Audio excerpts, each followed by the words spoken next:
Good evening, ladies and gentlemen, boys and girls, and welcome to the latest episode of the Hard Compound Live. We're back after 4 weeks. For those of you who don't know, my name is Rich, and I run and operate the Hard Compound. We're a one-stop shop for all things motorsport, IndyCar, F1, British touring cars, bikes, rallying, and all that kind of thing. We try and cover it all in the form of race reviews, race previews, on this day's throwbacks, just articles that we want to put out, any breaking news, and all that kind of stuff. So we're on Facebook, Instagram, Twitter, and YouTube. Just search for the Hard Compound on any of those four, and you will find us. We also provide online support and backing for some of the best young riders and drivers here in the UK. And we also do live interviews, as you might have noticed. We've had some fantastic guests on. All our interviews are on Facebook, Twitter, and YouTube. Not on Instagram yet, but we're working on finding a way to do that simultaneously. And we've had some fantastic guests on, as I say, from the world of the British touring cars, some past races, some present races.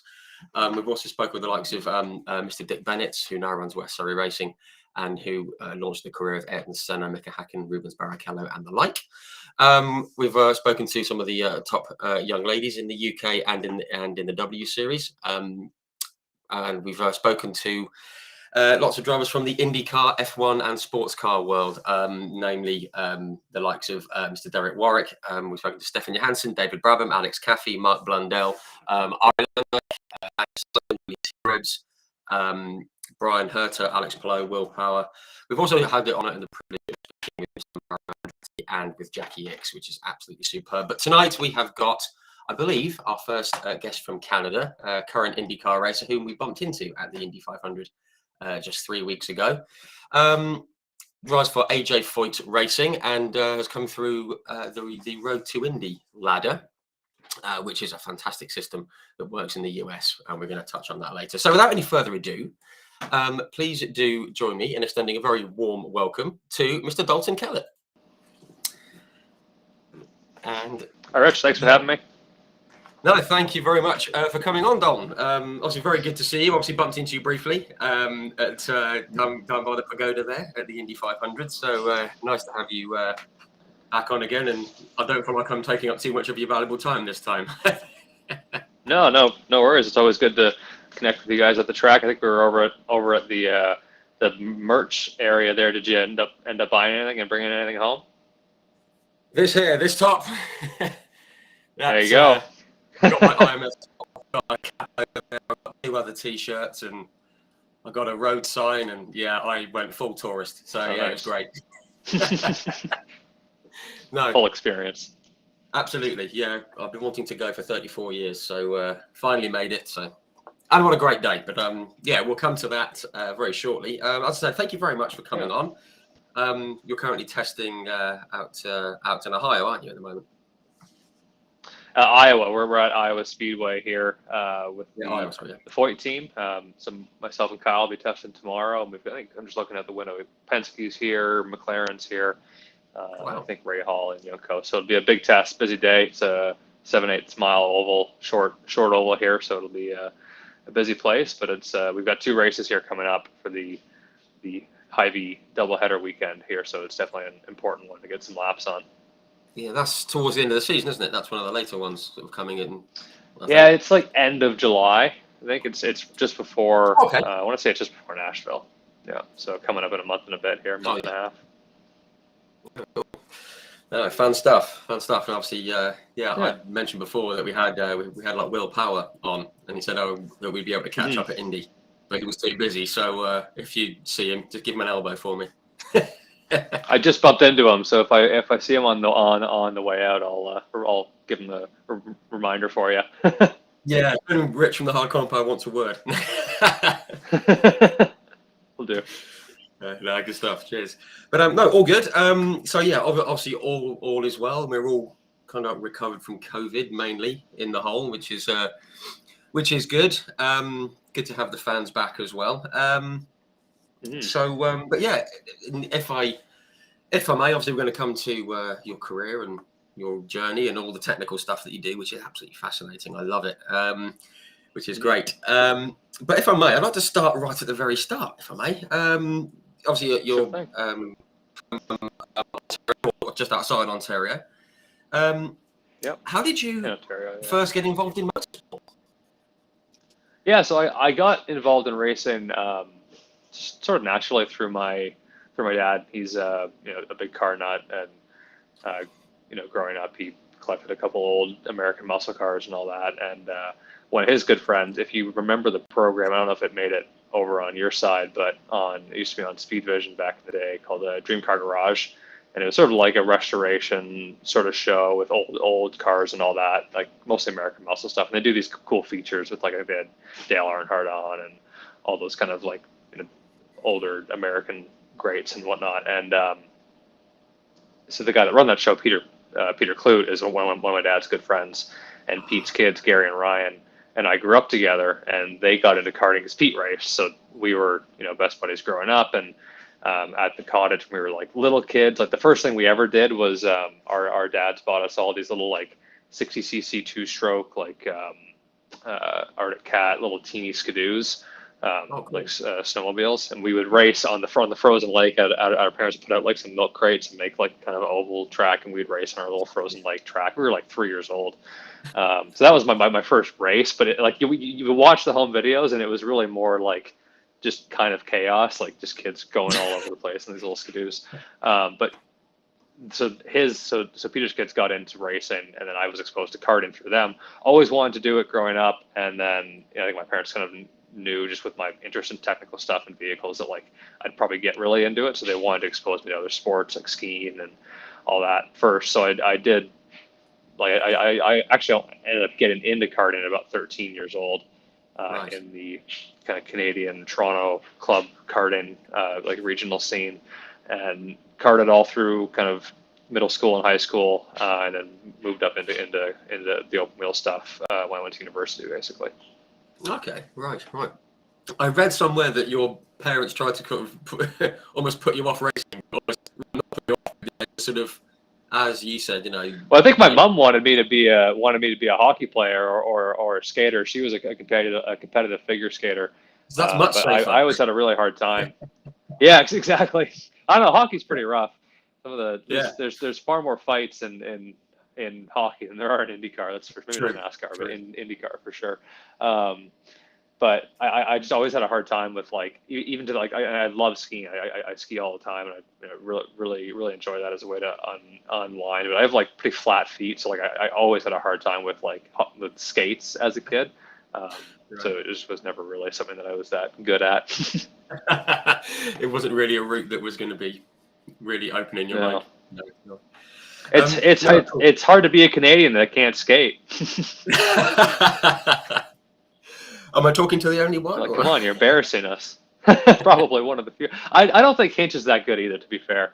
We've both joked about it. It's like, kind of, like, when you're really young, it's like so many people play. I'm sure it's like football, soccer for you guys over there. It's such a part of the culture that when you're really young, it's like, if you're not good at it or you don't skate, like, it definitely sticks out. Yeah, you get looked at funny. Yeah. No, I actually bumped into Hinch shortly after I bumped into you, actually, and a quick chat with him. So yeah, he was good. Yeah, nice guy. Good guy. Yeah. Cool. So yeah, you went down the karting sort of route, and you said you competed through there. When did you first really think this is something I can do for a living? When? Because obviously, was it fairly on in the karting, or were you naturally pretty good at it, or? Yeah, I definitely had, some early success right off the bat, and karts just kind of kept moving. Like in Canada, it's a bit, in Canada and the US, we typically start with 4-stroke racing, which is a little bit different than Europe. I think most of it's 2-stroke over there. But we started out with these, at the time it was like a 6.5 horsepower sort of weed whacker or lawnmower engine. It's been tuned up, right? And that was really big in Ontario. So that was kind of the competitive series to be in, even though they weren't, like, super fast. So I got into that, had some success there, and then sort of moved into the faster 2-stroke series and, like, the regional and national level. Sorry, my engineer is texting me. Had some success there in the Canadian level and down in the States with the Florida Winter Tour and all that. Did a little bit of karting over in Europe, the Rotax Euromax series, and, like, '08 maybe, or Okay.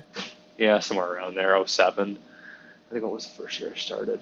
I think I started in 2005. So Okay. anyway, did a little bit of karting in Belgium and Italy, and then but by the time that I was getting to that level in karts, I was kind of getting to the end of high school and looking more at the open wheel kind of career side. So like to kind of answer your question, like coming through the ranks, I think as like when I was really first starting at like 13, right, the obvious question I'd ask, like, I was working with a sort of coach and mechanic at the time. I was like, oh, do you think I can like be an F1 driver? Which I'm sure every little go-kart kid asks, right? That's, every 12-year-old wants to be an IndyCar F1 driver. And but really it just kind of felt like it progressed naturally. Hey, sorry, I'm just doing a little interview. You're all good. Yeah, go ahead. I'm in the race trailer right now, so we're just getting set up for the Iowa test here. Moving my camera out of the way, grabbing some stuff. Well, it makes it more live. Even the office has stuff stored in it, so. Oh, cool. Logistical thing, but anyway, so with that, like, it kind of just felt like it progressed naturally. Like we sort of went one step to the next as far as, from the 4-stroke karts to 2-stroke karts and having success there, and then moving up. And for us, it was always really a big family thing. Like my parents early on had a small little like camper motorhome thing that we'd take to the track, and barbecuing with your friends and other friends that you're racing with. So it was really a fun family like weekend thing for us for a long time. And like we were competing at a national level and international level, but it really always felt like it was kind of our thing that we were doing for fun. And it kind of just morphed into becoming more serious once I got into the open wheel stuff, really. Okay, right. So it was just sort of a progression from what you were doing, really, as a family. I mean, yeah, like it wasn't like a Max Verstappen type situation, right, where it was like you're going to be an F1 driver from the second you can hold a steering wheel. Like it was like my parents didn't really want to force me into anything. It was very much like if you want to do this and work hard and like try at it and try to be really good and move up the ranks, like fair enough. But they're like it came from me, right? It wasn't like my family sort of pushing it on it. And a big thing with my parents was like doing school at the same time. So like all through kind of high school and through university when I was doing the Road to Indy program, like I was also going to school, get my engineering degree. So kind of had both of those things going on at the same time. That's good that it sort of it's a no pressure thing. It's just it's what you wanted to do and you went and did it, which is cool.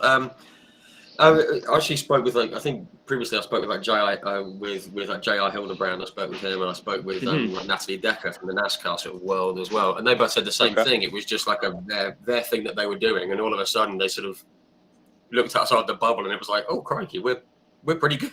We've actually got quite a way through here. Yeah, it was all by surprise. Which is cool it's funny. It just sort of naturally progressed, right? Yeah. Yeah.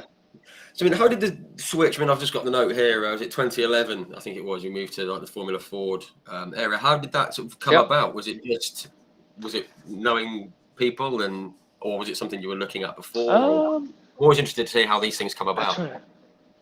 Yeah. So the first time I ever drove like a car on a track was probably my year in go-karting, and it was just to get my competition license. Like I did one of those 2-day schools.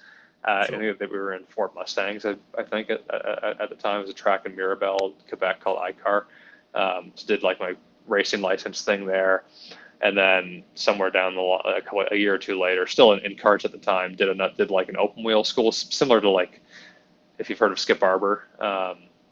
Which I don't know what the British equivalent to that would be, but like a open wheel racing school type thing. I think we got Jim Russell as well over here. Okay. Yeah, Jim. Yeah, because there's a Jim Russell school at the track in Tremblant, actually. Yeah, I think he started here in Quebec. But oh, cool. But yeah, so I had done that as just a way to get my car license and get some experience on a track in a proper car. But as I was getting to the end of high school and looking at doing the open wheel stuff, like the logical first step in Ontario at the time, and still really is at the time it was called the Ontario Formula Ford Championship. I think it's called the F1600 something. I don't remember who the title sponsor is now, but that was like the natural progression for us, because even though the road to Indy was there, in Ontario, that series is really competitive and there's a lot of cars in it, so it just kind of made sense. And there was that decision point of like, am I doing the open wheel route, or am I going to go more closed cockpit in endurance or NASCAR oval racing? And I actually did a test with a Canadian Tire NASCAR team on a road course, just to evaluate, like, is this something that I would want to do? And then I did a test at Mosport with, or maybe Shannoville, either way, with the team that I ended up racing Formula Ford with, Brian Graham Racing. And just for what I wanted to do, like, I really enjoyed the open wheel stuff, and that was kind of where my heart was at, and wanted to pursue that. So that's sort of why I went the open wheel route versus, say, NASCAR and endurance racing right off the bat. Oh, that's it's good that you try that thing early on, because we've spoken to a lot of people in the UK, but some of them said, "Oh, we tried the open wheel stuff," and it's just like, no, they didn't.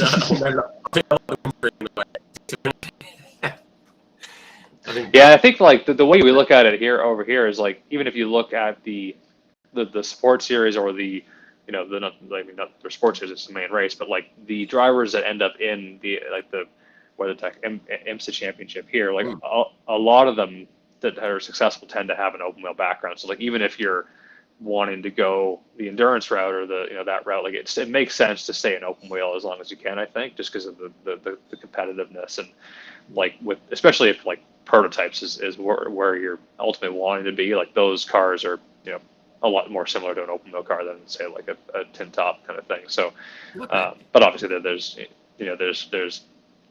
the financial considerations as well that can make the open wheel world pretty hard to get into as well. No, sure. Oh, cool. Good stuff. Again, I've just got the note here. That first season you were in Formula Ford, you got third overall. Memories from that year? Any sort of thing that makes you think, "Oh yeah, that was great"? Was it the first? It was a lot of fun. I mean, the core group that was racing there was really competitive, and it was this weird mix of, like, you had young guys like me who were just starting out in their open wheel career, and then really seasoned veterans. And there were some people that owned their own cars, that they had no aspirations of going beyond that. They just did this for fun, but they were really fast. Like, it was a really competitive series. But there were just like myself, Garrett Grist, my teammate in that year was Trent Hinman, who's racing IMSA now. I think the year before, Connor Daly might have raced with that team. Right. So like, there's been a good number of people that have gone through that sort of championship. So it was pretty competitive. We had lots of fun at all the races there. Like, we mostly raced at Mosport and Shannonville, which is a little bit west of Mosport if you're taking the 401 east from Toronto. Both of those tracks, especially Mosport, just has so much racing history, and those cars really lent themselves to really exciting racing. I think it was a great place to sort of cut your teeth and learn racecraft in a sort of a slower car that behaved a bit more, that just allowed for like tight racing, and it was the whole field was kind of like pretty competitive. So it was really fun. I look back on it as like some of the best races that I ever did. Oh, fantastic. Excellent. No, I'd love to hear that, because that's the thing about like a spec series. It makes for close racing, and as you say, it's a place to cut your teeth.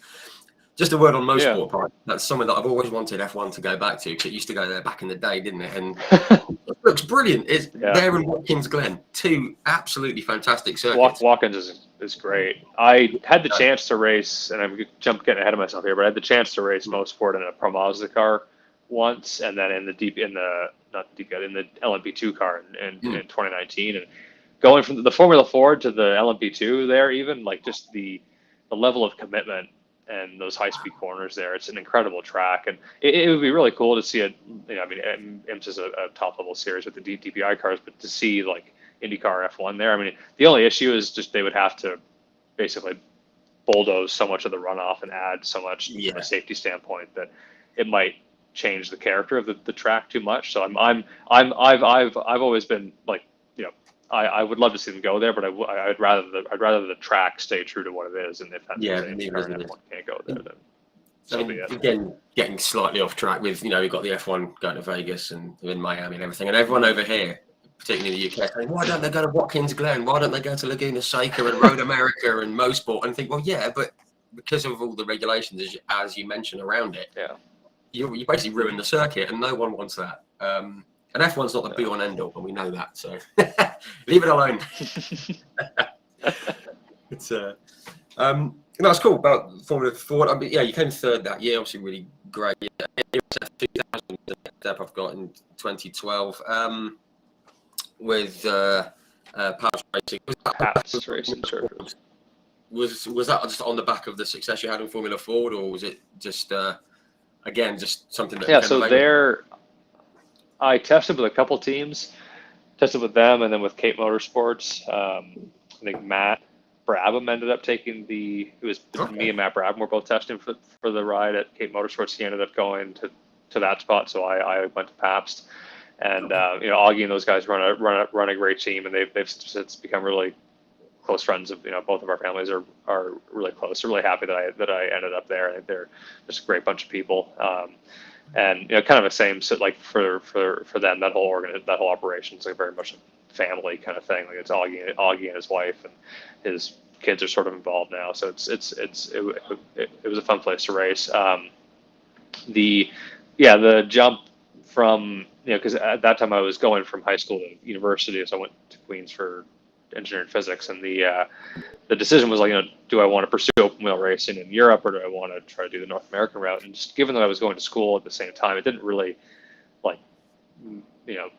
it made a lot more sense for me to be living in Canada and then re-racing in the States. So I hadn't applied or looked at universities over in England or in continental Europe. So the travel to be going to school in Ontario and then racing open wheel in Europe just didn't really seem to make sense. So I chose the Road to Indy program, and since really been very happy with that decision. I think IndyCar and North American open wheel racing is really exciting with just all the stuff we do with the ovals and street and road circuits. Like, it's a fun place to race for sure.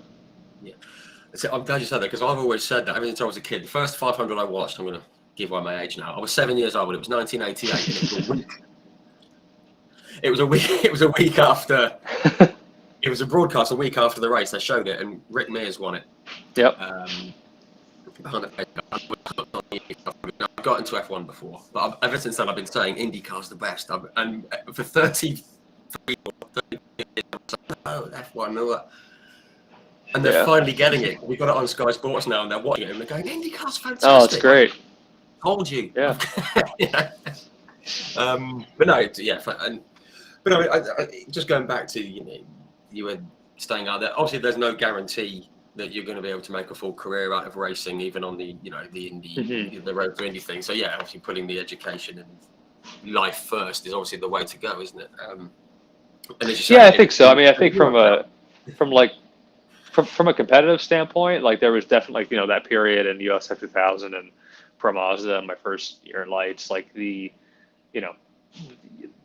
there's certainly a detriment, right, to like doing both at the same time. Like you can't do, you can, if you fully devoted yourself to school or fully devoted yourself to racing, like you would obviously optimize like either of those versus trying to do them both at a pretty high level. But it was just really important for me to get my degree and have that backup plan. I think like going through the karting ranks, I remember being around people that had tried to make that work and it didn't work out. And then if you don't have the fallback plan, what are you going to do? So it always hit home for me that it was important to have that. And regardless of how it turned out, even if I hadn't have made it to IndyCar, I still feel like that would have been the right decision for me.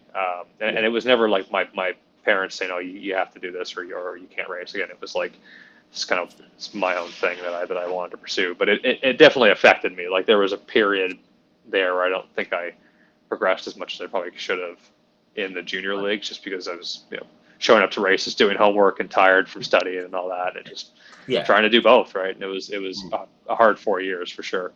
Yeah, I'm sure. But again, there's that fallback just in case things don't work out. I think there's a lot of, and plus you can't be racing well, you're very unlikely to be racing until you're 60. So yeah, exactly.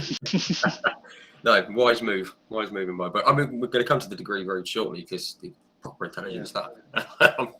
Yeah, I just panic, but but yeah, you had that sort of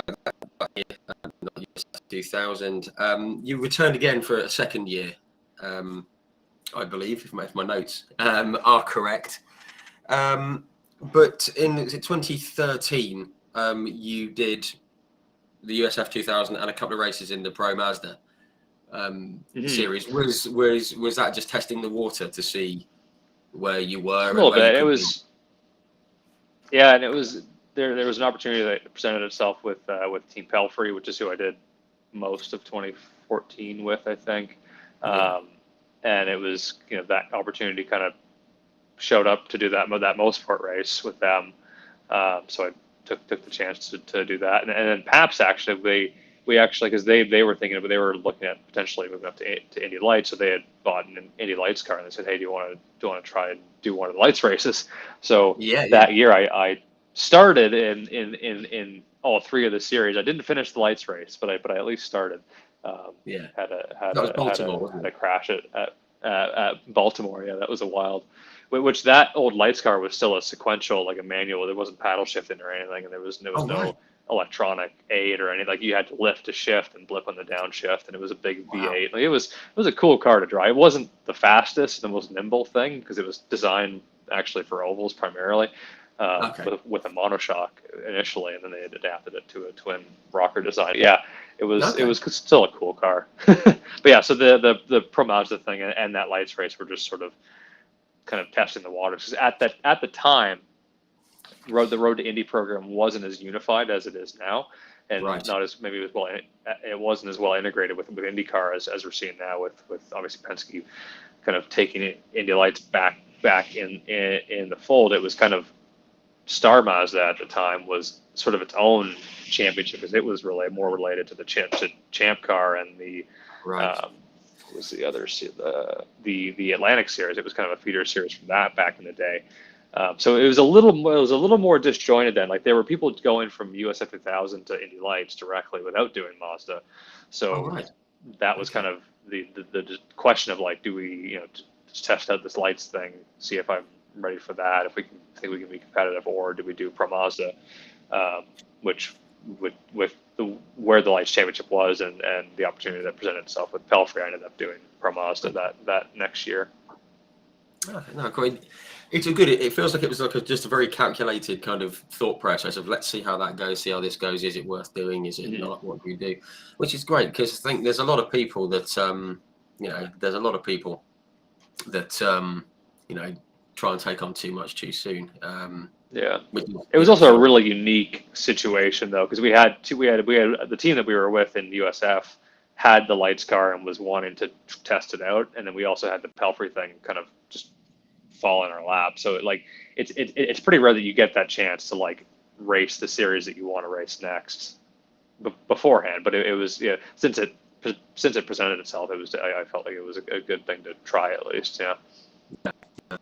So I've just seen a comment from someone on YouTube saying, am I the only one watching? No, you're absolutely not. We've got a counter up here. There's plenty of people.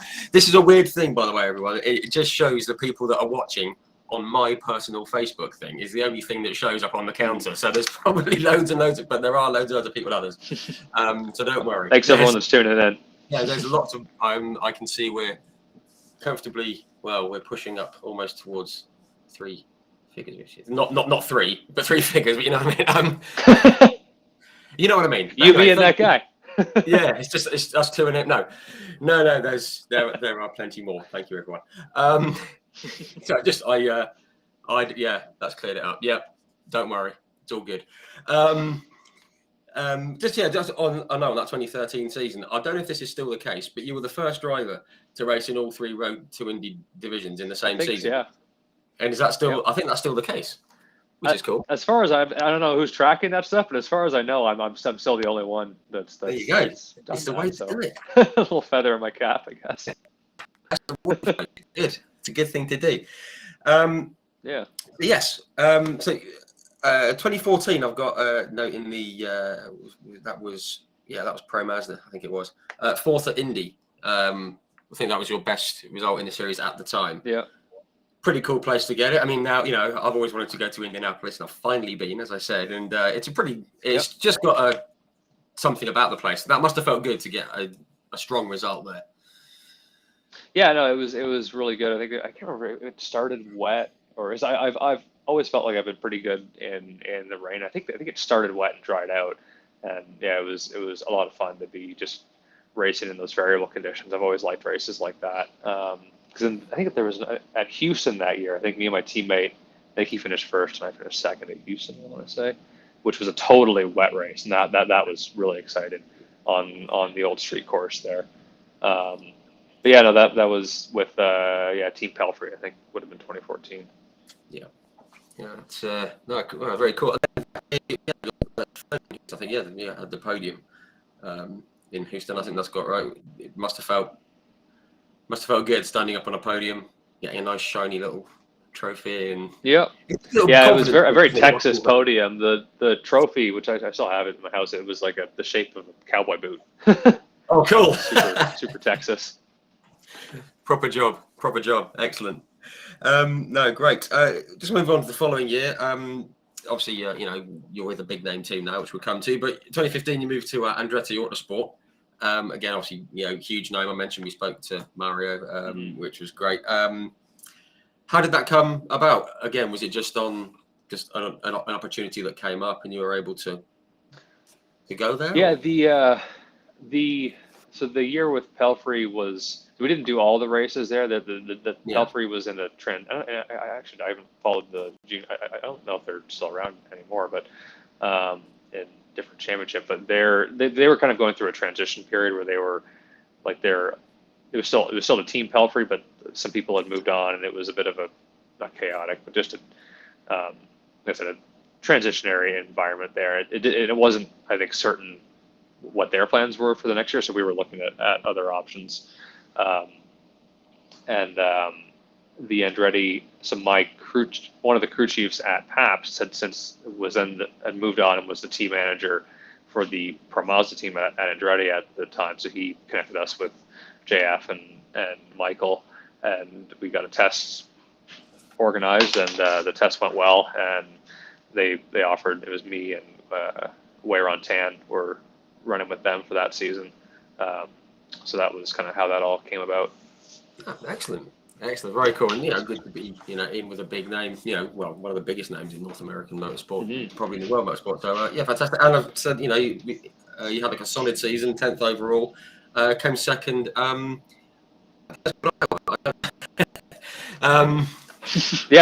Yeah, that was a good race for us there, I think. He took second there, and that was, I think, just from my sort of research and looking over it and my own sort of memories, that was the best result on an oval, which I think was just, again, to like sidestep a bit. Obviously, I mentioned we spoke to Ari Leyendijk, who won 7 IndyCar races, all on ovals, and we've noticed that drivers like Colton Herta, they're perhaps not so strong sometimes on the ovals, but they're good on the road course. Do you know why that might be? I mean, and do you have a preference? I mean, so that's, we're talking about the results in the Road to Indy series. Like, I had kind of almost billed myself as like an oval, I don't want to say oval specialist, but like that I was stronger on the ovals. And it was weird because I never raced ovals growing up. Like, I remember, like, we're really thinking about, do I want to race in North America? Like, do I want to do ovals or not? And it was pretty trepidatious, like, going into it my first year in US 5000. But I've since really fallen in love with it. Like, I especially tracks like here, Iowa, the short ovals are my favorite. I think, like, it's you really have to pedal it. And the car is super important, but it's also the driver's a big factor, and just the whole science experiment of like building the setup and trying to get that really dialed in is really fun.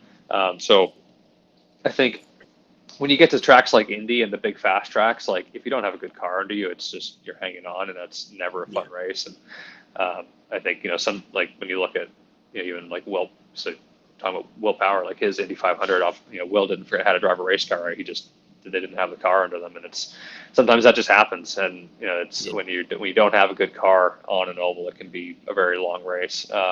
Sure, but it's that whole process of like trying to figure that out and how it changes during the race as different lines open up, especially these higher banked tight tracks. So it's just really fun and compelling racing. So I think that, like I've always enjoyed it. I can't I can't speak to Colton and all them as far as what they like and don't like, but I certainly really enjoy this kind of racing. I think it's good to see that IndyCar still goes to those kind of classic tracks like that. Yeah, absolutely. Yeah.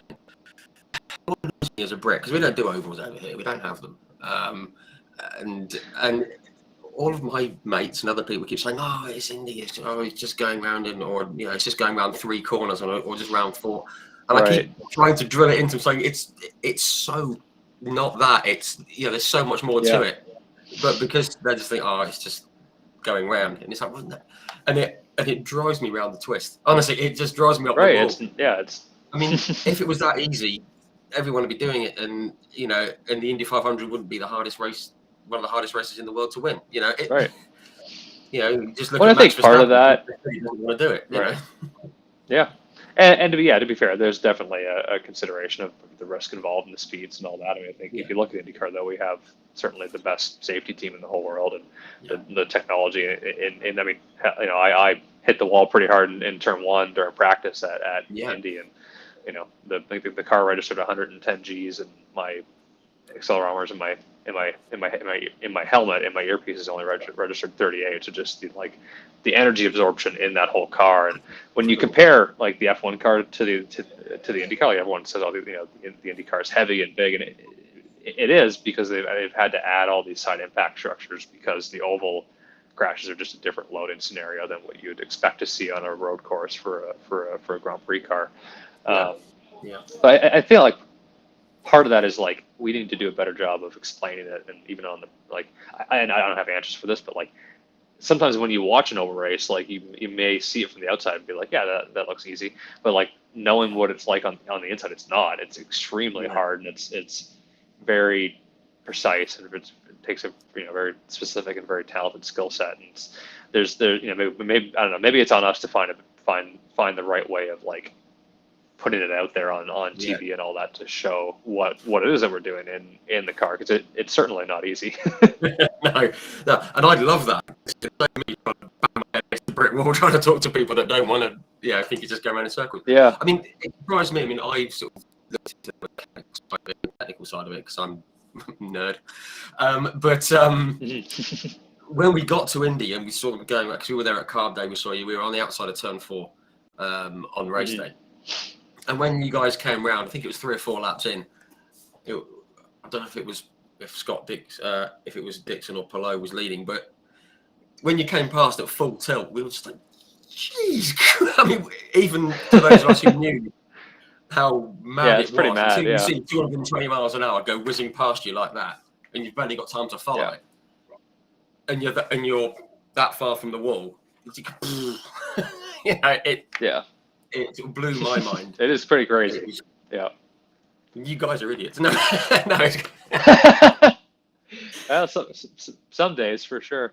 It's one of those things, right, where it's like people ask like, about the speed and what it's like, but it's like the cars are designed to obviously go the speed, so it by itself, like in race trim, it's not easy, but like you can certainly get around Indy without too much fuss if you're in clean air. But the race is just a whole different animal, because for us, for example, we made a bit of a mistake in the race and started way shy on downforce, and we actually added aero bits to the wing during the race to try to help it out. And it was, we were only had enough time to add a small wicker, and we were just putting front wing in, trying to help it during the stops. And by the last stint, I was out in clean air, is how the cycle went, and just hanging on for dear life because the car was so loose. With the amount of wing that we had put in, that's the whole thing, is like how you develop your car during the month and get to race day. You need to have that window that you can adjust the car in for the whole time. But it is pretty wild. Like when you get in a pack, like you're pedaling it quite a bit. You're trying not to brake too much, but you're definitely lifting, and you're just managing like the load in the front, trying to get clean air. And a lot that goes into it. I mean, there's part of me that would love to just do one lap, even just as a passenger. Do the two-seater next time you come. You have to organize that. I always said that it was going to be a one-off. How now I've been to the 500 I want to go back, so I'm going to be heading back. Yeah. But yeah, we'll have to do a two-seater for sure. Yeah. But yeah, we'll come to this year's race very, very quickly. I just want to take a little step back. Just going back to the Andretti thing, you were there with Andretti, and you were raced against like just two names that I picked out of the field from that year, 2015. I was like Pato O'Ward. He's obviously doing very well at McLaren, although there's talk of 3 cars there or leaving or who knows. And you got like Stan. that I wasn't fishing. Don't worry. You probably know more than me, to be honest. Sorry. Yeah. I was say you probably know more than I do. I feel like I always find out stuff when the racer article comes out or whatever. I've got no idea. I just sort of guess. But we've got Santi Arusha, who's just won in World Touring Cars out in Hungary, which is cool. Yeah, two good guys who have gone down different routes and are doing very well, which just shows how valuable the Road to Indy series is. I think anyway. Yeah, I think the lights. Sorry, go ahead. No, sorry, no, go on. I was just gonna say the Indy Lights years, like the second and third year, I think, or like the fields were quite sparse. So the first year with the new car, it was quite. I think the first year I did it, there was like 15 or 16 cars full time, but it kind of got whittled down, and it was looking pretty light for a bit. But the level of competition was always really tight. Like there was it was a very competitive field. It was like you had the same top 10, you just didn't have like the back 20 kind of thing. But yeah, it was definitely it's good to see that series kind of gaining some ground back, and then it's looking like the car counts are pretty good this year and for next year. Yeah, so it looks like the fields are getting bigger, which is good. More opportunity on a ladder that's sort of proven to work, which is good. Again, just sort of skipping through, I mean, you had some podiums. Again, at Indianapolis, you seem to be sort of going well. Standing on almost won that race a few times. Yeah. Yeah, I finished third there 3 years in a row, and a pole in 2018. I want to say it was. Yeah, or 17, 18. Yeah. Which is pretty cool. And just to touch on the 2018 season, it said, obviously you were alongside Pato in the team. Excuse me. And you were never outside the top 7 in all the races. I just had a look through the results. I mean, that's a good, consistent season, which, is obviously vital. You can win 5 races, and like bin it in the rest, and then, the season's done. So, but yeah, I mean, have you always been that kind of a driver, sort of just trying to be sort of consistent, smooth? I think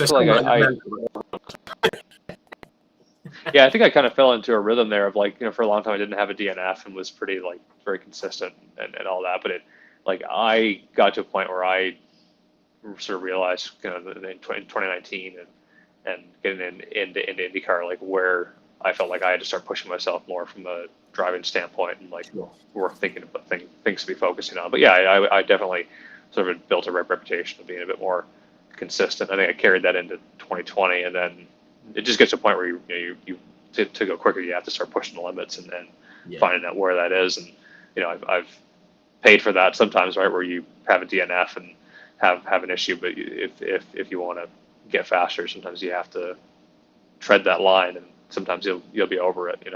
Yeah, of course. Just want a quick mention. Obviously, 2019 you switched to the Young Cross team or the Young Cross team. Obviously, Brits, we like them at the moment because obviously we've got Callum Islet there, which is right. Good. Yeah. I've actually stopped in at their HQ. It's a really nice shop there in Speedway. Yep. Yeah, just great shop. Yeah. To all 3 on the way out, and they're a good outfit. It's good to see them that they've got some backing and they're moving on the way up, which is good to see, I think.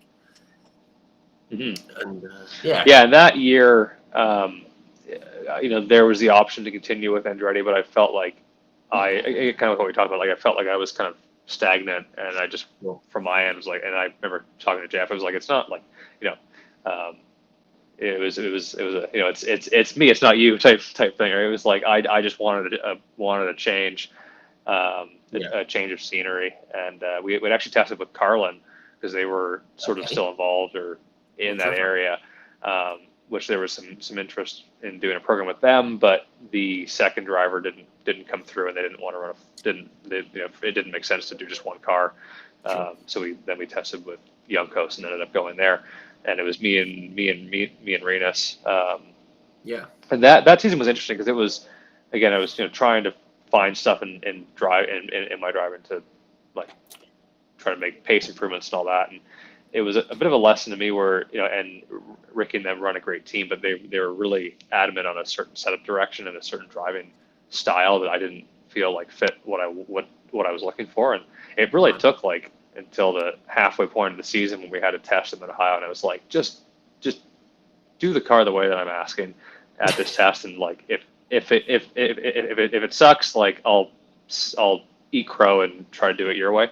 And pretty much like right away, I was on pace with Renus, do it like with a different setup, kind of doing something a little more along the lines of my driving style. So as you kind of get older and experienced as a driver, sometimes it's you have to put your foot down and say like, no, this is what I know that I need from the car. And then it was kind of the back half of the season felt like it went a little bit better for us. So that was kind of it was a good learning opportunity for me, I felt like.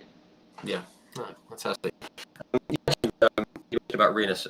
Sort of put a quick word in. I don't know if he's going to see this or not, but Ari Landike, to you actually. So I was a big fan of his when I was a kid. Who wouldn't be? Yeah. Everything. Yeah. And we met up with him, and he actually took us, because we only had general access passes, but he took us into the garage. He took us into the kitchen. Oh, nice. Which was weird. Okay. Didn't know you could get in that way. He took us straight into Renus VK's garage, and we were just standing there looking at the car, thinking, how did we get here? But up close with the engine cover off, they're absolutely amazing machines, aren't they? They're just incredible. Yeah, they really are. I was looking at them and I didn't know where to look. I was like, it was. There's a lot going on, yeah. Fantastic, absolutely fantastic. And when they start them up, right in the ear. Yeah, gotta plug you. It's like when you're, especially in Indy there, with how tight the garages are, it really pays to have like some little earpieces and all that because it gets pretty loud. Yeah, didn't have those. Never mind. No, but yeah, it was very cool to see. So just on the year with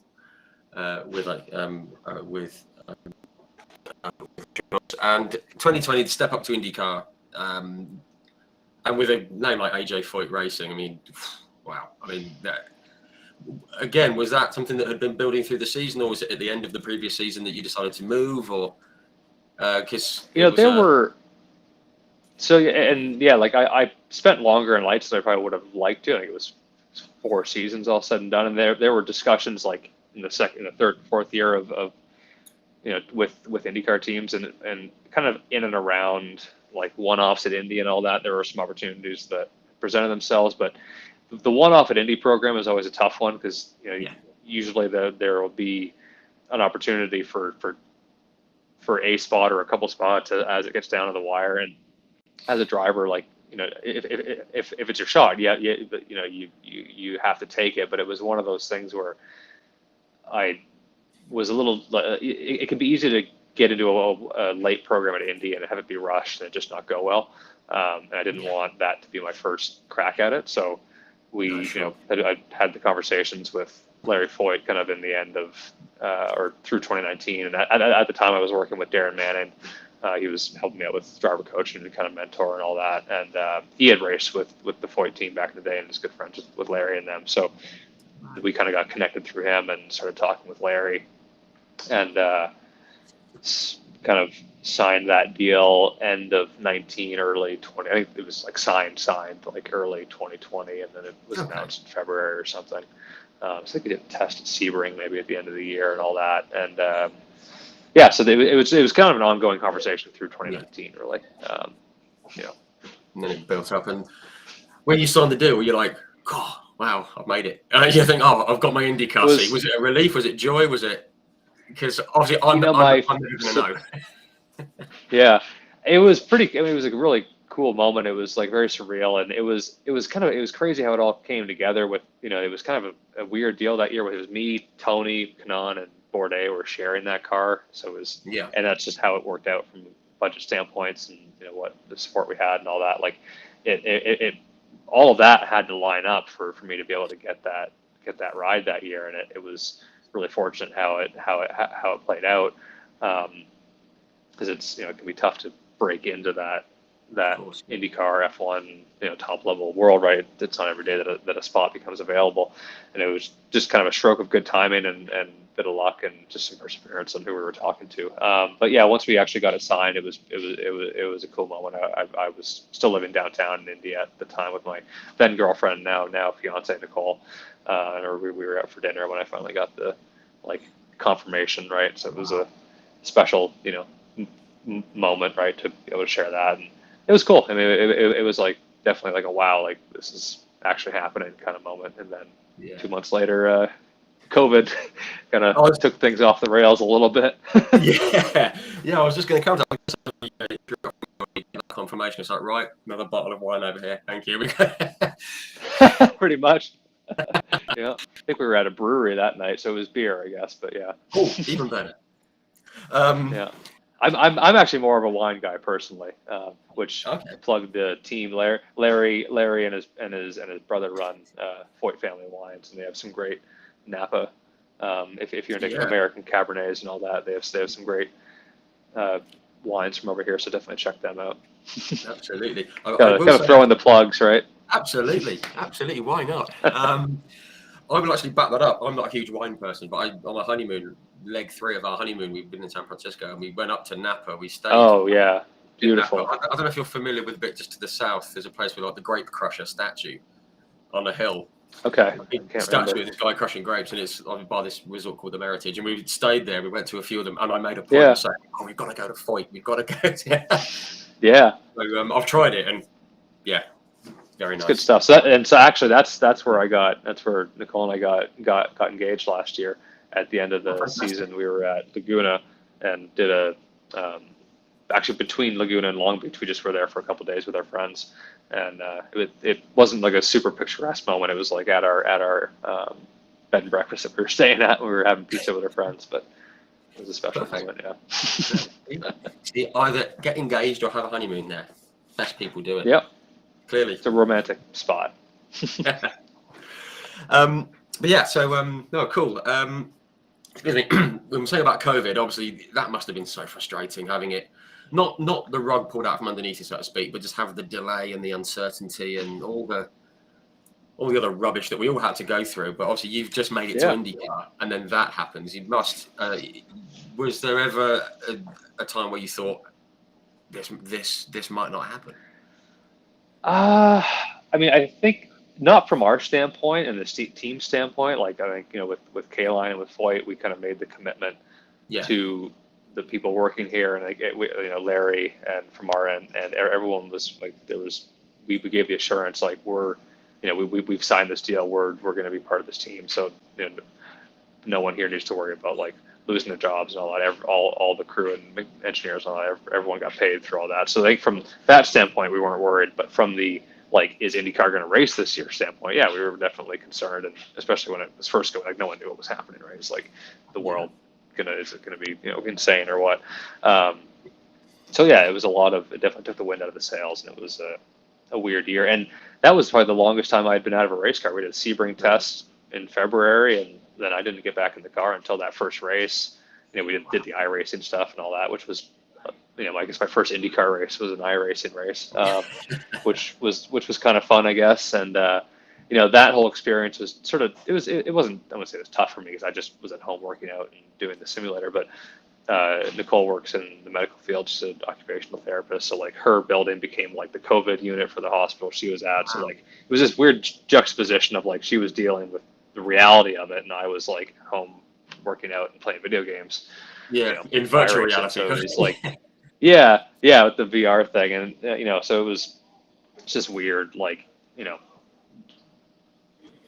just how different both of our experiences with that whole thing was. Yeah. But anyway, so we had the chance to actually get some races done that year. I think we only did 6 or 7, or I only did 6 or 7 races, and it was like, with the condensed schedules and just how competitive IndyCar is anyway, it was such a hard year. Like the first race was 30-minute practice, qualifying right to the race, and with no testing and no track time, it was hard for sure. Wow. So it was definitely a tough year.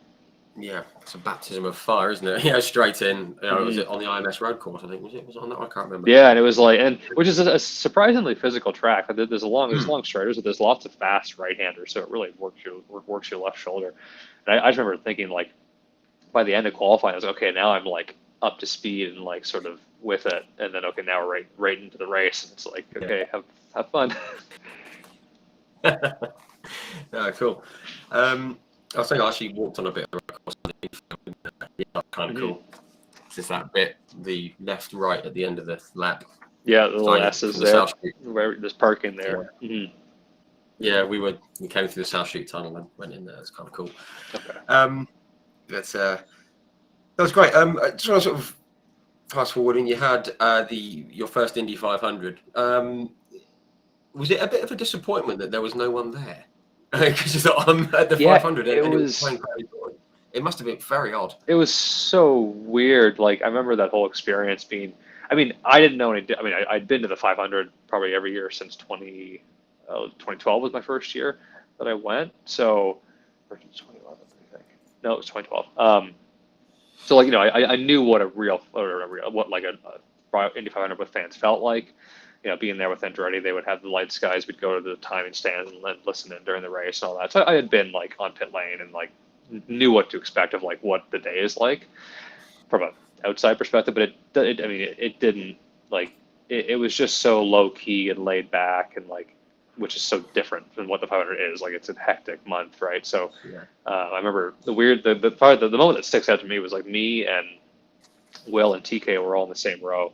And while they're rolling like the 5-minute pre-race video, because normally you're standing by your car while they do all the taps and the invocation, and they like have a video that plays for a couple minutes, and you're just kind of standing there, respectfully doing your thing, right, with your crew. You're all standing at attention with the car, and all of that was on TV, and we didn't really like. It wasn't like they were playing it back, so we were just waiting, right? So we were sitting on the wall. By the fence, like down on the pit straightaway, and like Will and TK were like, "Oh, this is so weird. This is like just the weirdest year." And like for me, it was like, "Well, it's my first one. I don't really have anything to compare it to." But I mean, once we got on track and driving, like I don't think the 2020 year in the car felt much different than like 21 or this year. Like, sure, the parade lap, like, is the only lap really where like I kind of would give myself the parade lap to like look around and be like, soak this in. This is pretty cool. And then you're like back in the zone, right? But like aside from that, once you're going, okay, the grandstand is a different color, but you don't really, you're so focused on what you're doing, you're not really noticing what's going on outside of the track. Very sure you've got enough going on inside, haven't you? No, fair enough. I always wonder how Takuma Sato felt, because he obviously won it with a full crowd and then won it with no one. Yeah. He must have this weird thing in his head about. For sure. Yeah, odd. But saying about we'll come to 2021 in a minute. But first full season 2021. Steady all year, no retirements. Again, that sort of consistent drive. Were you happy with that first full year? Fans coming back as well, different dynamic to it. Yeah, I mean, I think there were, like definitely having fans back and having like a full season that was great. I don't think there were any like crash retirements. We had a few. Well, we had some electrical issues that kind of bit us in the butt a little bit, and sort of, that was a bit of a tough year for that. And I think that for me really felt like my first year, because that COVID year was just so like kind of drinking from the fire hose, right? And, so it was good to get like a nice consistent run and being in the car with the team a lot more consistently than like once every month and a half or whatever 2020 was, Yeah, absolutely. And I mean, imagine it. It must have been so much not easier, but much less hectic for not just you guys, the drivers, but obviously for the team as well. You know, as you said, it was so condensed. It was a real mess in 2021. It was nice to have that normal. Sorry, in 2020, it was that nice normal 2021 season. Yeah.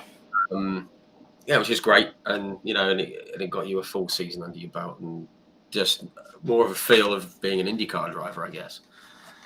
Yeah, and just for me, kind of just really starting to figure out what I need to do from a technique standpoint with this car to get speed out of it, and you know what's important from the setup and all that. And there's so much you can do with this car that you maybe can't with the lights car and some of the junior formulas that you can really mold it to how you want. And, you know, it was great having Seb that year and just seeing his level of confidence of like coming in and saying, this is what I need. This is what, you know, I'm expecting from the car and all that. And that was a good example to have, you know, it was great working with him last year. That's been a good thing that the Foyt team has been able to, you know, bring experienced guys like Seb and JR and all them and Charlie and all that on board to kind of help the development of the car and everything. Yeah, which is great. And they've always seemed to have that sort of that mix of like the newer driver and the experienced driver, as you touched on, which is, you know, really good. You say about Seb Bourdais, he's just been out doing Le Mans. Yep, little motor race there. Yeah, that's on the bucket list. It's not far from here. As the crow flies, it's about 300 miles. No, yeah. That's not bad. But yeah, it's you know, it's great to have. You know, with the number of the youngsters coming through, or the guys from Indy, like you got like Kyle Kirkwood who's come in, and you got like Tatiana Calderon who's come in for a more full season, which is great. You know, it's good that these racers are getting an opportunity in IndyCar, and that's what AJ and Larry and everyone, that's what they've always done, isn't it? Yep. I think that's, you know, something that I've been on the receiving end of that, and I'm very grateful for that opportunity. I think, and I'm sure, but I know Kyle and Tatiana are as well, and I think that's, you know, it's always a risk, right, to go for the unproven younger, you know, rookie driver versus kind of your stalwart like veteran, but at the same time you need to look to the future, and you know, that's why having the mix, I feel like is always a good idea. Yeah, absolutely. Just about this season. Let's talk about this. All right, drop. I keep fiddling with things. It's all right, no worries. Just talk very quick about this season. I mean, how's it all going from your perspective? I mean, you know, is you getting the setups where you want them to be, and because obviously there was some. Yeah, I saw you had some disappointment in Detroit, wasn't it? You had to park up at the side. I saw that. I was like, yeah, you know, and to be fair, like the series is growing, which is amazing for IndyCar. It's great for the fans. It's great for everybody. But the reality is that there's only so many people that are qualified to work on these cars. So the labor market in Indianapolis has been pretty. You know, it's hard to find people, right? And those teams are growing and scooping people up, and we've seen mechanical issues across the paddock a little bit this year, right? And I think part of that is just it's hard to find enough people. And like these cars are very complicated. So we've had some issues with that this year, but it's you know, something that's definitely been improving. And even in my time here, I feel like, you know, this team has really developed and grown, and they're like the electrical side of it has definitely been getting a lot stronger, but it's something that we're still working on. And you know, we started the year kind of well at St. Pete with a good qualifying 14th there, was running 12th, I think, during the race, and we had a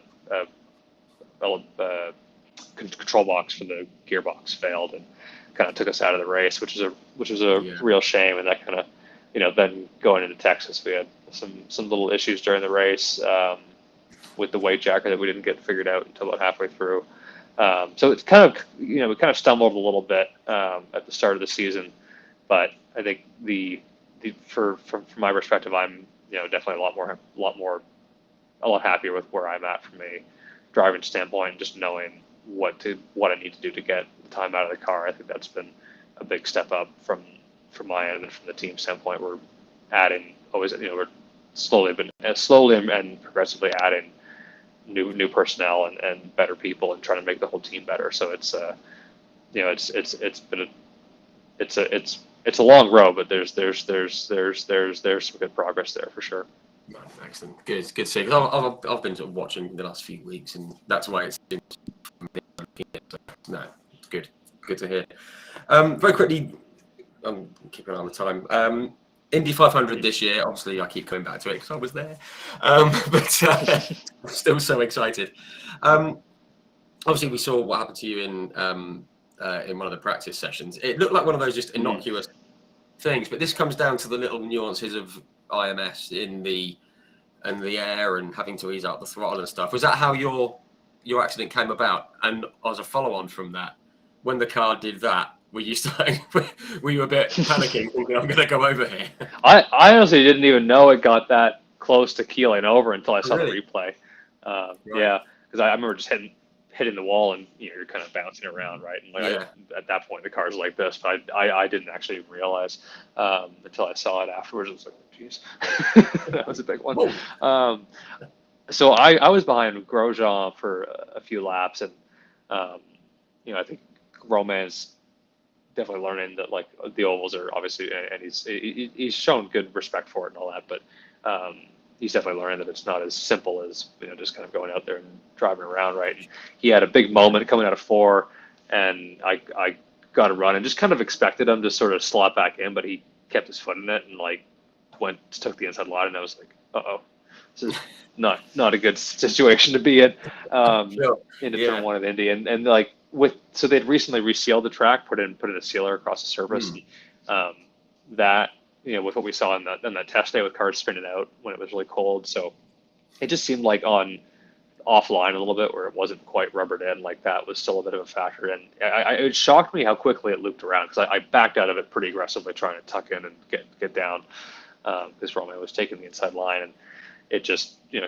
transfers weight to the front, makes the front axle bite a little more, and being up high on that area where no one had really run on that sealer, it just lost the rear so fast, and it almost came fully around. It kind of hit like on the front and then sort of did one of those, right? So it all happened pretty quick, but that's the thing when you're at those speeds and you're on a knife edge, so it's not very forgiving. Yeah, you've got no time to worry, I guess. It just kind of happens. No, it's like, it's just happening. Oh well, it's like the wheel. Yeah, I actually think I was actually still hanging on to the wheel when I hit the wall, which you usually want to let go of it, but it's hard to override that instinct. Yeah, absolutely. Yeah, I'm sure. Because the first thing we saw when we arrived on Friday, we came through the South Chute Tunnel. And I said, "Oh, right, cars." And so we turned round and watched them going back. First thing we saw was Colton upside down. Oh, geez, that was a biggie. That was the same spot, and we just went, "Oh, geez!" It was like the first thing we saw at IMS. We were like, "Oh, that's the last one," and it was. But obviously, there was a similar spot to you, wasn't it? And he did get up and over, and the wind got underneath it. Yeah. Scary stuff. Yeah. But obviously, glad he got out of that. Shows how safe the cars are. Again. Very cool. Good to hear. But just very quickly, how difficult was it inside the car? Because it was blinking hot watching. Yeah, it was a tough race, and like I said, I think we kind of painted ourselves into a hole with where we started on our aero settings. We had a clean rear wing, which means you have no wicker on it, and we could only take downforce away. We couldn't add downforce, and from the first 5 laps, it was like, this is going to be a real long race. Like, it was just losing ground and not able to keep it kind of flat behind cars. We had kind of miscalculated on. So when we got out there, and we see everyone has these big wickers on. We're like, this might be a tough race. I think Montoya came up to me, and we're doing the driver intros or whatever, and Montoya walks over and he sees the car and he's like, "You're running no wicker?" And he's like, "Oh, you're kind of making a joke about it." He's like, "That's going to be hard." And I was like, "He's trying to get in my head, whatever." But no, he was right. He was honest. Yeah, he was being honest. And but yeah, no, it was a tough. We ended up putting a little wicker on, which helped a bit, but we didn't have time to put the full one on, and it was hot. It was really challenging. The wind, it was pretty big tailwind coming out of 2, which was making it a bit snappy out of 2, and then getting some understeer into turn 3. So yeah, it was a long race. Again, it's one of those things where if you don't hit the nail on the head and have and the sad thing was we had a really competitive race car.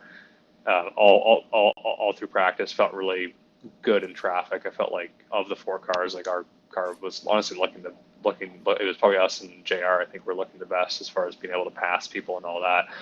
And the reality is, when you have a big hit like that, like, yeah, we didn't go to a backup car, but you still, like, you basically rebuild the car, and with just having that one day on carb day to kind of do a bit of tuning, it didn't really didn't have time to get it back in the window, and it was a tough race, but that's how Indy goes. It doesn't owe you anything. No, absolutely. It's still a fantastic day, and obviously, congrats to Marcus Ericsson. I mean, I think we said recently, that was a great win. It's great to be here, but to see a European win, it was all right. It's quite nice. Yeah, no, for sure. And it's nice to see Marcus Ericsson. So yeah, very cool to see. Yeah. No, great. No, very cool. Just want to touch on a few things off track. You're a big advocate of STEM, science and technology, engineering, maths, which shows in your degree that you've got as a fallback. It's just hugely important, isn't it? The sort of not basic foundations of education, but it's just a great thing to have, and obviously we can see why you're such an advocate of it. Yeah, certainly, and I think like that's been something that I've been advocating for and pretty vocal about for most of my career. And I think as I've gotten a bit older and having a bigger platform in IndyCar, I've been more outgoing with it. And I think that's I think I always thought that it was, from just speaking from a racing fan standpoint, that it was this kind of niche thing that wouldn't really have a wide appeal. But really, I've seen tremendous growth in like the engagement, the kind of social platform that I've had when I this year really focused on doing a lot more of the technical content. So it's nice to see that people are that there's an appetite for that. And then from a big picture standpoint, I just feel like as an athlete, if you have the opportunity to use your platform to do some good, I think that's a great way to give back. And I have the opportunity to have one of the coolest jobs out there, so I'd feel kind of selfish if I wasn't doing something with this opportunity that I have. And I think it's also important to like choose one thing, right? Like you can be an advocate for a whole bunch of stuff, but if you just want to make a difference and make something happen, like try to focus on one thing and just do that well. And for me, that's obviously the STEM thing is a natural fit for me. And I think it's just a better, if we can inspire some kids and some students to go to, they might not have been, who let's say might be on the fence about going into a STEM career, and if some people see what I'm doing and see a real world example of how what they're learning in their algebra or physics class or chemistry class, like the real applications for it, if that can inspire some students to become engineers or mathematicians or scientists or whatever, I think that's, that to me would be a rewarding way to kind of use this platform. And that's why I do it, really. No, fantastic. That's really brilliant. And, if they want to go down the engineering background, there might be a bigger pool of engineers to choose from for IndyCar. There you go. Exactly. We're always looking for new talent, so send your resumes our way. Yeah, absolutely. But it's good because it will help the individual, it will help whatever they field they go into, and it will help the country. So it's always a good thing. And you've said about the platform you've got your technical videos and stuff that you put out on social media, which are fantastic. I love them. I've watched all of them, and I'm learning all the way. I'm looking forward. Is it the I'm glad you like them. Yeah, no, they're great. Is it? Yeah, that's what I'm working on. I've been working on some videos for the dampers, and it'll be split into a few because it's just such a big topic. And to be fair, I have to apologize. It's been slowed down a bit, like throughout May and all that. It's just so busy. And some race or other got in the way, didn't it? Yeah, a little race, and then the two races back to back afterwards. Just like you get home and you have to do there's other stuff you got to do, like cut the grass and work on the other side of the sponsor side of racing and all that stuff too, right? So I'm working on something about dampers right now, and I think that's one of the open areas for development in IndyCar. And it's like, I think there's just with the TikTok channel that's where most of the technical videos go out, is on my TikTok, which is just at Dalton. I think it's Dalton_Kellett. I think somebody got Dalton Kellett before I got it. And that platform is just a great tool to be able to use to create these short little videos. And the way the algorithm works, it gets it out in front of that audience that's really looking for it. It's been really fun. Like I've always kind of, like, I think in my mind, been like the STEM guy, but I think this is really the year I've really focused on actually like doing it, right, and actually putting the content out there. And I was saying, there's so much stuff that like me and the engineers and people on the team that know all this take for granted, that like you just assume the fans know how a weight jacker works or like what a damper actually is doing. And it's easy for us to assume that because they're everyday words for us, and we work with tuning them and using them as tools to make the car better. So we have to know how they work, or we have to know how they work. So it's easy to forget that someone who's even someone that is technically minded might just not be current with the jargon and then the words. And I think that's a good way to kind of just get that information out there. And it's not like there's no team secrets. This is all, you can Google how a damper works or how an inverter works or whatever. I mean, this is just, but it's been a fun way to engage with people. And I've been really happy that people have liked that content. Yeah, no, and it's great. I mean, I've seen them all, and it's people that maybe don't understand all the technical side of things, and they want to get into it. It's almost like an easy way to get into it, which is fantastic. And it might change their career path. Who knows? You never know. Yeah. Great. Just another thing I want to touch on. You raised a lot of money recently for the victims of the shooting down in Texas, which was obviously matched by the team and everything.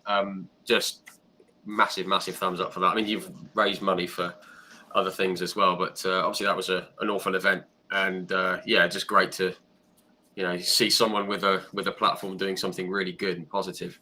So that was really it was touching to see the reception that all that had, and that the IndyCar community kind of got together. And I've said it in interviews. Obviously, I was pretty vocal about coming from Canada and our perspective on firearms, and even the UK is more restrictive than even Canada is. But like I grew up around guns. Like my dad took me hunting when I was a kid, and I have guns back home and all that. And it's like there's just a different respect for it, and our legal and licensing system is much different than it is in the States. And I just felt it was, I'm gonna put my opinion and my thoughts out there, and that was actually more positively received than I was expecting, because that can be a touchy subject here in the States.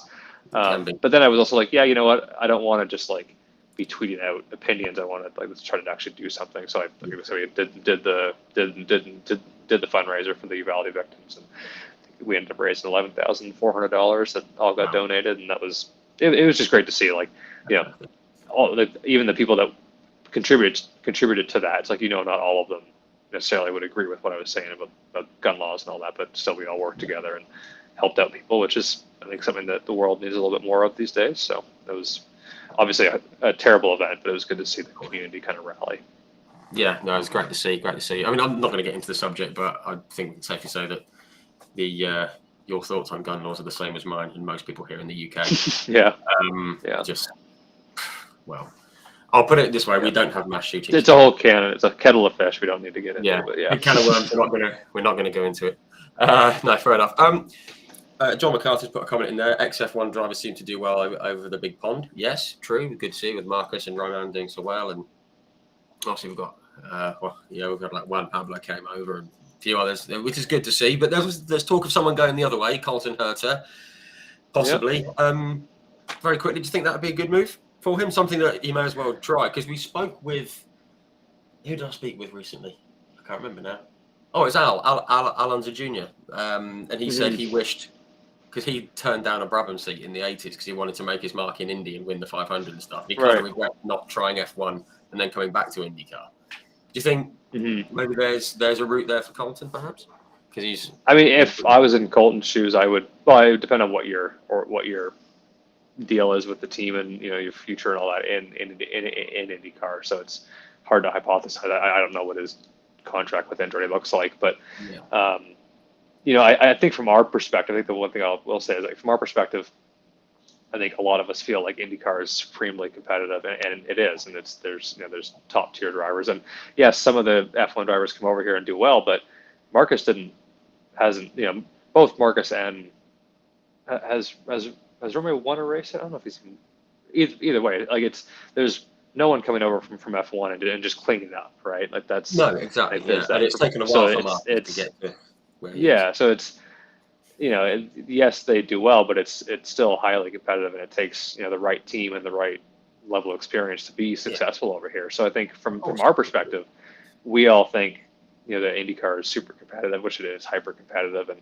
I think we want to see one of our own go over there and see how they can do. So I think if Colton could be in a competitive car, I mean, I think it would be great to, you know, it's because I think we have this opinion that the IndyCar is as competitive as F1 and all that. So maybe it's time to put our money where our mouth is and get someone over there. Yeah, I mean, I would welcome it, but you know, no disrespect to any of the teams at the back, I'd like him to be in a decent. Yeah, machine. I think that's the thing with that. Like you'd only do it if you knew it's like the Indy thing. It's like you do it if you know you have a chance. Like just to do it for the sake of doing it, I think. I don't know, that might not be the best choice, but again, I'm not speaking for Colton. But I'm just if this was like if it was presented to me, like you would want to know that you have a good chance of being competitive. I think. Yeah, of course. But obviously the F1 grid's so spread out, isn't it? It's difficult to get into that window, but we'll see. And on that note, you know, you got your old team. You know, you got Andretti. Michael's looking like he's going to get into F1. It's something I'd like to see. I'd love to see the Andretti name back in Formula One, and hopefully they can make a go of it if it does happen. I think it'd be positive for the American perception of F1 and the marketing and all that kind of thing. So I personally think I'd like to see it for sure. Okay, very quickly, because again, time, and I don't want to take up too much of your time. You've got car driving stuff to do rather than talk to me. Just want to round up with some fun questions. Just very quickly, Oliver Taylor, a good driver is a good driver regardless of the category, but in F1, a good driver and a poor team will always just be an also-ran. Very good point. If I was Colton, I'd go well away unless the team he goes with is a challenger. That's pretty much what we just said. Oliver, I think so. That's a good point. Yeah, but we'll see. But obviously, I just want to make a point. The term also-ran is very loose. No one in F1's an also-ran. Yeah. Just like, I'm not a racer, but I... but no, thank you. Just very quickly, I always end up with some fun questions or fun-ish questions. Is there one series that you'd like to try outside IndyCar? One that you'd think, I'd love to have, even just one race, just have a real good crack at it? I've always wanted to do Le Mans. I mean, I had the chance to do IMSA for a few races in 2019, and I would love to. I've never done a race longer than 8 hours. I did the Petit Le Mans. So, you know, to get a chance to do like the Daytona 24 or the 24-hour of Le Mans would be just amazing. I think JR has done it, hasn't he? Has JR Hildebrand done Le Mans, I think? I don't know. Try and have a word. I'm sure I read somewhere he has. Or if not, Montoya has done it. You can get in there. Yeah. Okay, you can only win one. Indy 500 or IndyCar Championship. I love asking Indy 500. Yeah, 500, hands down. Yeah, fantastic. Your favourite circuit? Circuit on the calendar or just in general? In the world that you've driven on, that you enjoy. In the world would be Mosport. Yeah, great shout. Hometown track. It's a classic. Doesn't get enough credit. It's a great track. No, it's a great track. This is a good one. Who's the toughest racer in IndyCar? The toughest guy you think in equal machinery? Who do you think? Crikey, on the current grid. I mean, like speed and pace wise, probably Dixon. I mean, although, I'd say Scott. I mean, just consistently over the years. I mean, if you're teammates with him, he's gonna be tough to beat. Toughest though, like on track, I'd say Will. Will's a tough customer for sure. No surprise there. Yeah, no, that's great. I'm just going back to Dixon. I think the point of the fact that he's been doing it over such a long period. I think that, absolutely. Yeah, super tough and very unlucky at the 500. This is a good question. Who's the funniest person in IndyCar? Is there one funny guy that stands out? Because we saw the Connor Daly thing with his hot tub. So that might be Will too. If Will gets that one. Will's hilarious. Well, actually, no. Will's brother is the funniest person. Damien, yeah. I saw this thing where he says he only plays as Will on video games, and he always makes sure that he crashes into the wall every time when he does it. That sounds it sounds like something. Funny. Yeah, brilliant. Very quick. If you could pick one driver from IndyCar history to be your teammate, who would you pick? Who would you love to have had as a teammate? Probably Rick Mears. I feel like he Great seems answer. just like such a humble, like down to earth guy, but so good and competitive. I think that'd be a cool one to be teammates with. Yeah, it's a great shout. Great shout. I've got a little soft spot for Rick. Won the first 500 I saw. Yeah. Last one. Best driver you've ever raced against in any series? Yeah, I think. Is there anything that stands out?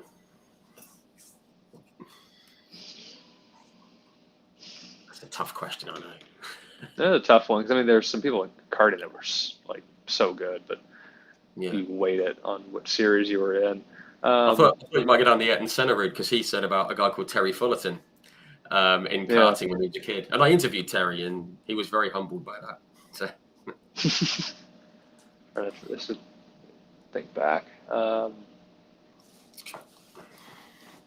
So that's what's a stumper. You can name a couple if you like. It's no problem. Oh, sorry, my phone turned on the battery. Okay. I would have to say I mean, in karting, and this is, as we raced each other a little bit in karting in Canada, and then he was in cars before I was, but Robbie Wickens. Because I raced Robbie in the Rotax DD2 karts, like the little 2-speed shifter things, and some national races, like when he was coming back and doing karting races while he was still racing cars over in Europe, and just everything he was in, he was always so fast. So he would get my vote as toughest competitor ever for sure. Yeah, and I think that obviously runs through into his current situation. Obviously, it's a real what if story. It was a real shame what happened with him. Yeah. But he's back out racing. He raced with Brian Hatter, didn't he? Racing with Brian in for their Hyundai team and doing great. So it just shows he's a true racer and just can drive everything. Yeah, shows how tough he is. No, fantastic. I love that answer. Really, really good. Right, Dalton, we're going to wrap it up. It's been an hour and a half. All right. It has been great. But thank you very, very much for coming and having a chat. It's been great speaking. Of course. Thanks for inviting me on. Again, obviously, spoke to you briefly before. Thank you to guys who tuned in and everyone. And we're actually got another one live in 10 days' time, but we'll come to that. But no, Dalton, thank you very, very much. I hope the test goes very well. And Thanks. Don't forget to give Will that little elbow. Will do. Thanks, everybody. And thank you, everyone, for tuning in. And we'll see you soon.